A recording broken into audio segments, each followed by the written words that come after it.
Taking just a couple more breaths in your child's pose.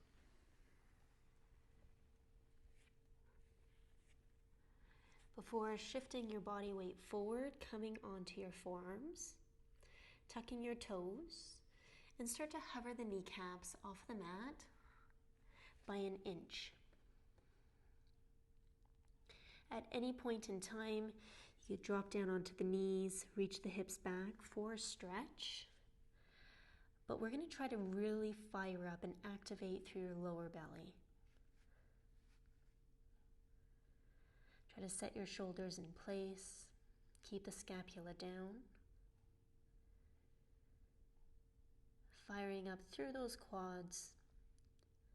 Let's take 2 more breaths. We're going to step the feet back. Stay in that plank position on the forearms.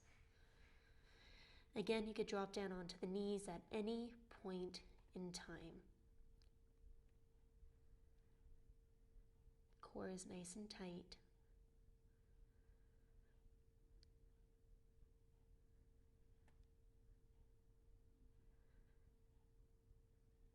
Good. Plant the palms where the elbows are. High plank. Down dog direct. Nice. So a little challenging way to start. As you may already know just through intuition or guess, it's going to be focused on a core practice. Pulsing that chest toward your thigh bones. Spreading all 10 of your fingers nice and wide. Shake out your head. And ground down through the heels. Nice. We're going to shift forward into that high plank pose again. And then you're going to come into a side plank.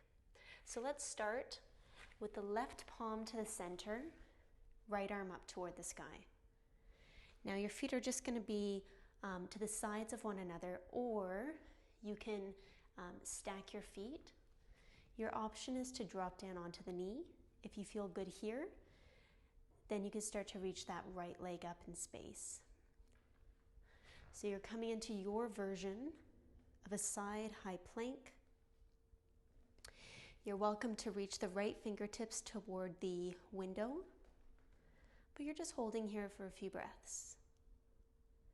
At any point in time, listen to your body. If you need to drop down to the knee, let's do 5, 4, 3, high plank pose, down dog. Exhale, walk out your feet, shake your head. Inhale the heels up to the ceiling. Exhale the heels down. You can release through the mouth. Do that again. Inhale, heels up. Exhale, heels down.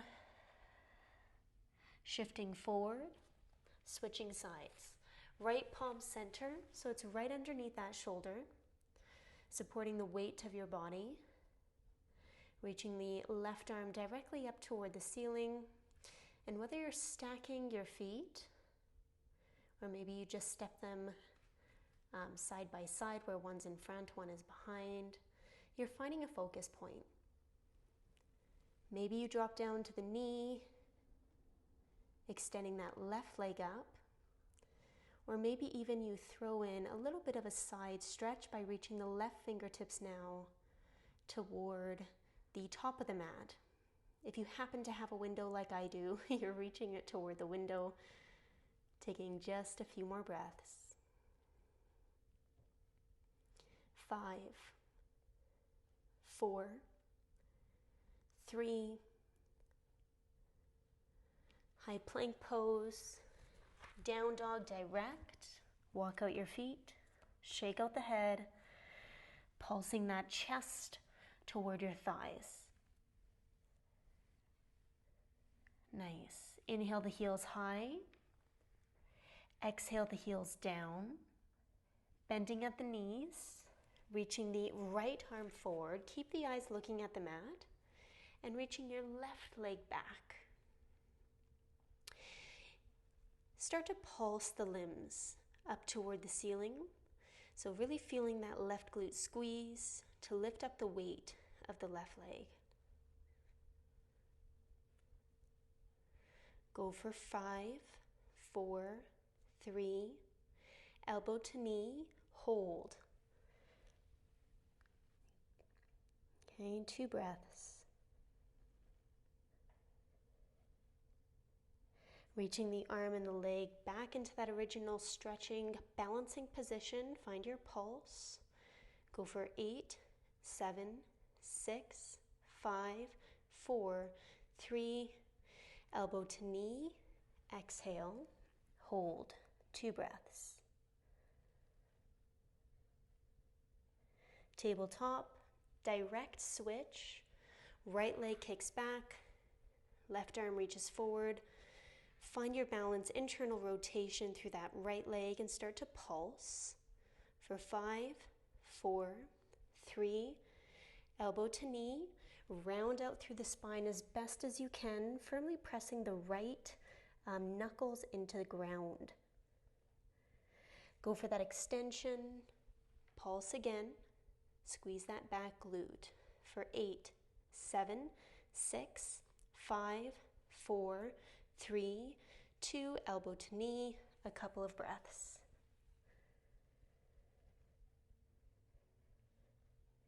Good, tabletop release, downward dog, exhale. Shake out the head, walk the feet, bend the knees, look to the top of the mat, walk the feet up, deepen your forward fold, feet are at hips width, maybe even hold on to the backs of the legs, crown of the head parallel to the mat. Try your best to zip up the upper half of the body to the lower half. You're here for just a few breaths. Then from there, bending at the knees, get into a momentary squat. You could bring the palms to prayer, or because the knees are closer, you could try to hold on to opposite elbows. If you have props beside you or a wall or something you can hold on to if the heels don't touch, you can reach for that support now.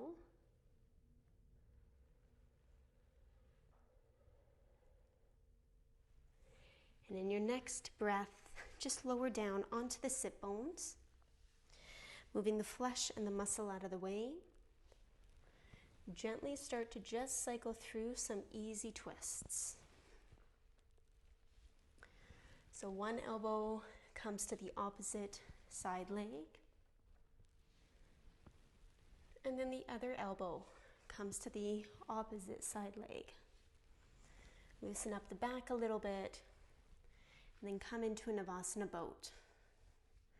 Okay, first option as you lean the upper body back, flat spine, is to simply alternate through the legs. Your second option is to bring the legs up so the heels are aligned to the kneecaps, shins are parallel to the ceiling, and holding here. Your third option is opening up the arms to the side. Forearms, palms face up. Whatever your body is feeling, and yoga is not about competing or comparing at all. You're just focusing on what it is that your body needs in this moment. Maybe you're just in option 1. Perhaps even just leaning back is enough. Okay, wherever you are, you've got 5 more breaths. Try to keep the shoulders down and back. Your chest is reaching high.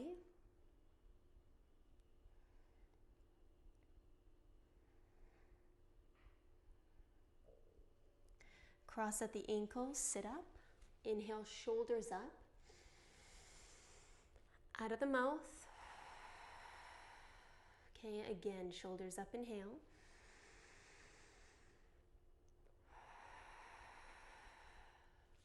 Butterfly the legs, and then just bob the right ear to the right shoulder, left ear to the left shoulder. Loosening up the neck.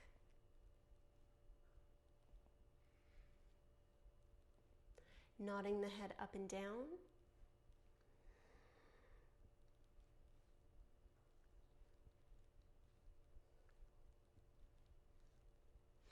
And then looking from right to left, left to right.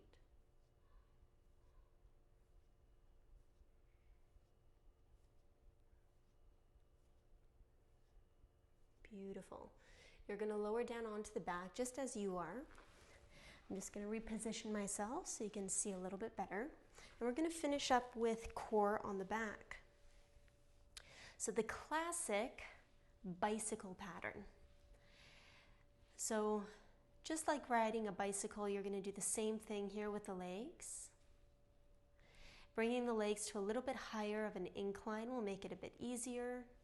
If you want challenge, you're going for a full range and you're trying to keep the legs a little bit lower in height. It's your option if you want to take the palms just behind the glutes so you get a little bit of support in that tailbone area. Or you can take the hands to the back of the head and then take opposite elbow to opposite knee. Okay, whatever your option, maintain it. We're going to be switching sides here in the next 5, 4, 3. Good. Switching direction. So like you're pedaling backwards.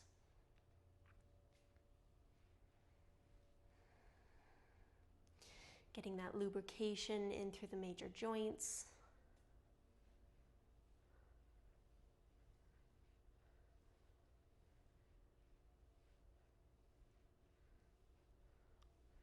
Good, you're doing great.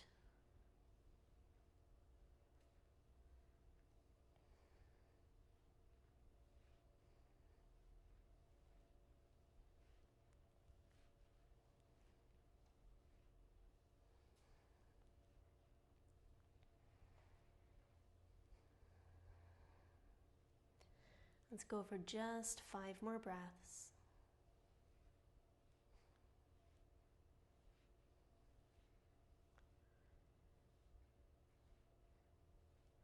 Slowly start to take the legs up toward the ceiling. Take the palms just underneath the glutes, forearms, palms facing down, and then slowly start to scissor out the legs. So one leg lowers down, and then scissor switch. Palms to the lower back just so you can get a little bit more support. If you're hardcore, then you can go ahead and reach the arms up to the ceiling. Taking opposite arm to opposite leg. If you're feeling really good, you could keep the arms extended toward the back, forearms, palms facing the ceiling, and hovering them off of the mat. Whatever your option, try to stick to it for just a few more.